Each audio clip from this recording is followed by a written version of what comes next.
anecdote que je voulais partager et qui, je pense, est pas très connue du grand public, c'est une question de temps en fait et de recherche. On dit souvent pour rigoler entre nous qu'on est chercheurs, oui, mais on est surtout des chercheurs de financement en fait, parce qu'on nous demande de pouvoir financer nos recherches. Et pour les financer, ben, on passe du temps à chercher de l'argent. Et quand on a enfin de l'argent, ben, on peut embaucher un doctorant ou un postdoctorant qui lui va faire de la recherche pendant que nous, on continue à chercher de l'argent pour pouvoir continuer après que lui est fini.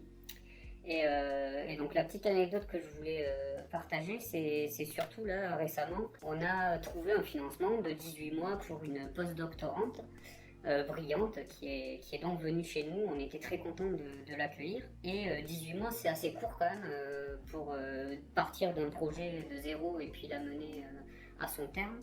Et donc vu qu'elle est brillante, on vise à la mener au CNRS. On espère qu'elle soit recrutée pour venir travailler vraiment avec nous de manière pérenne.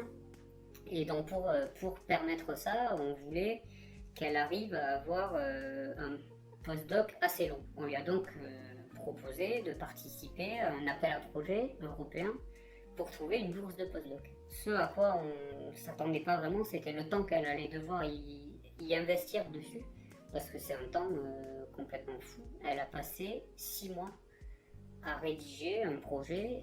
Voilà, la compétition est tellement énorme sur cet appel à projet qu'il y a 10% de réussite. Et donc si on veut avoir une chance d'être financé, bah voilà. On essaye de lire dans les lignes des appels à projet pour prendre notre recherche, la plier pour que ça rentre dans la bonne case, sauf qu'il n'y a pas de bonne case.